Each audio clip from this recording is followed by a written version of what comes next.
In this video, I'm going to take you through the Paul McCartney Walkdown.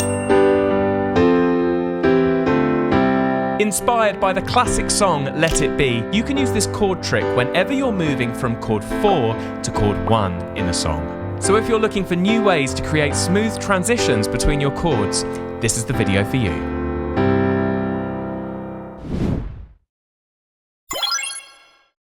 Hello, welcome back to the Keys Coach YouTube channel. My name's Adam and thank you so much for clicking on this video. If you haven't seen this series before, this is a series called Piano PowerUps. And the idea is I give you a little trick or a little nugget or something that you can take away and immediately put into your piano practice. The idea is you watch the video and then go over to the piano and try it out. Today we're looking at a little trick Paul McCartney uses in the song Let It Be. So let's get a little timer up. I love doing that. And let's dive in.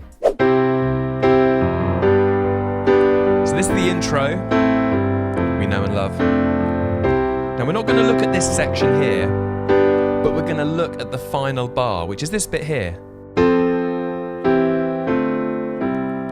I think of that as the McCartney Walkdown, or the McCartney Walkdown, if you want to sing the root note. But yeah, that's the idea. That's the little bit we're going to look at.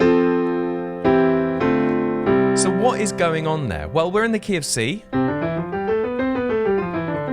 Okay, C major's all the white notes. And we're going from chord 4 to chord 1. So chord 4 would be an F, and chord 1 would be a C. Let me play you the same intro without doing the walk down. Okay, this is what it would sound like.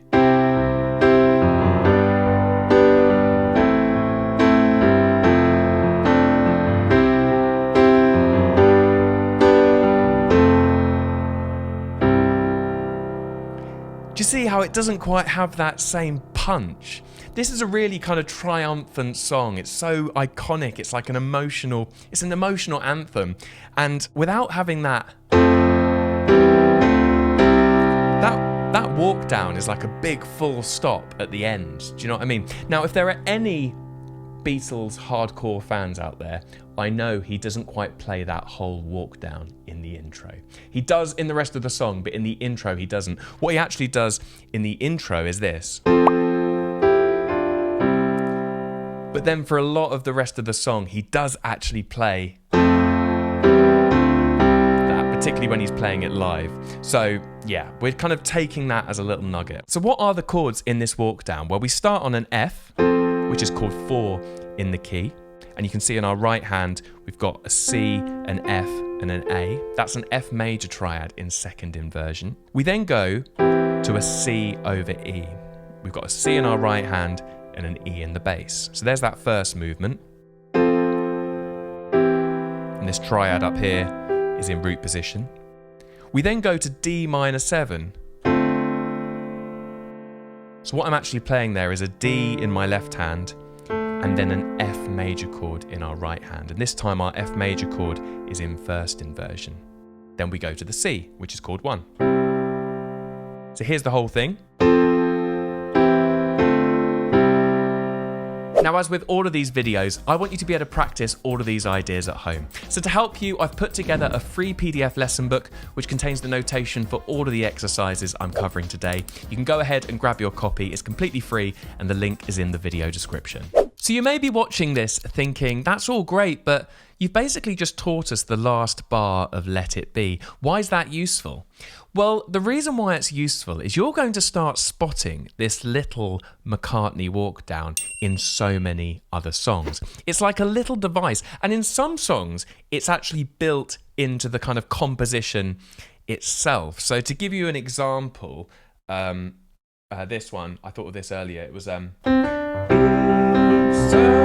a perfect day. Excuse my singing, sorry. I'm glad I'll spend it with you.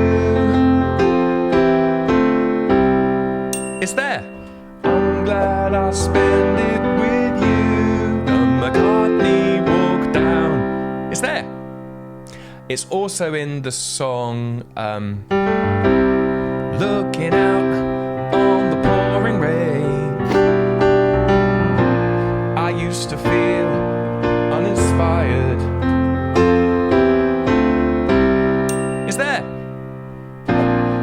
used to feel so uninspired. The McCartney Walkdown is there as well. Now, in addition to this walk down being kind of built into so many songs, as piano players, we can also choose to insert this walk down whenever we see a chord 4 moving to chord 1. Now, I'm reluctant to say you can insert it every single time you see any chord 4 moving to chord 1 because it kind of depends on the melody and a few other factors, and you don't want to overuse these things. But you can kind of use it as a little trick, particularly when you're coming to the end of a song. So to give you an example, if we take the song Amazing Grace, beautiful gospel tune,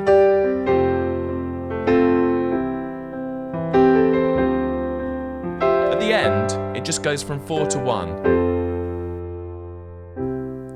Now we can choose to insert a little bit more harmony at the end to kind of give it a bit more of a kind of triumphant ending, and we can insert the walk down.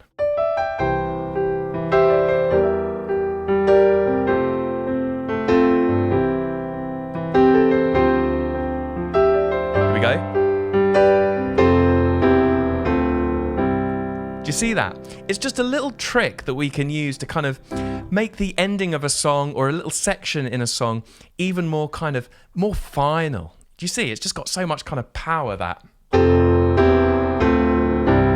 So good. So what we're going to do is we're going to take a new chord sequence and see if we can then insert a McCartney Walkdown.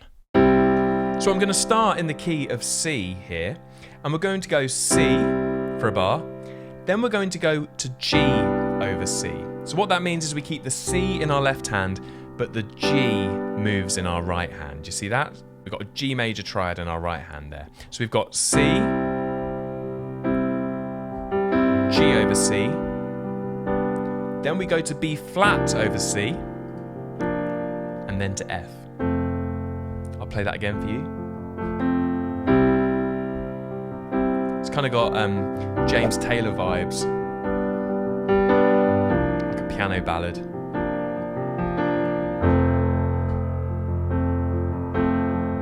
And then back to C. So what we're going to do is insert that McCartney Walkdown to add a bit more movement towards the end of the sequence. So where's our chord 4 to 1? Well, it comes in the last bar, going back to the beginning, the F to the C. So let me play it now and include the McCartney Walkdown.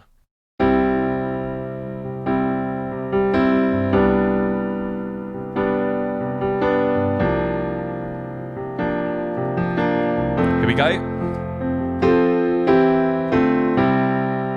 See that?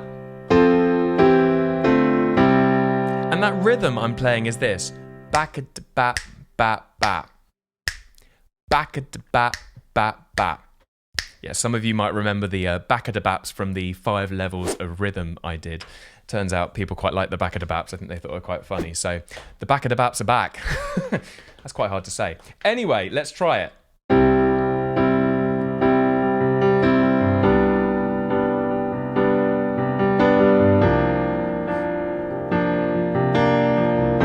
Go. There it is. Don't worry too much about the rhythm I'm playing in the first part of that sequence. You can either copy what I'm doing or come up with something yourself. The main thing to focus on though is getting the walk down really secure and under your fingers. Let's have a go at doing this with the backing track, which you can also download. The link is in the video description.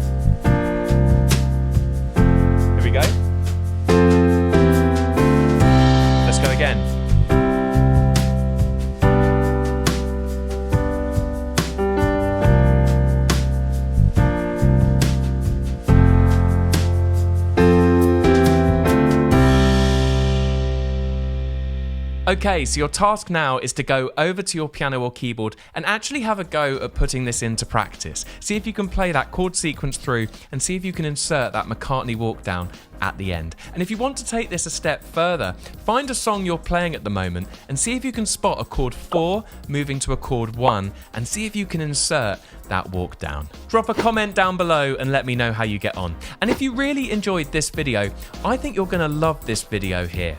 Go and give that a click and I'll see you over there.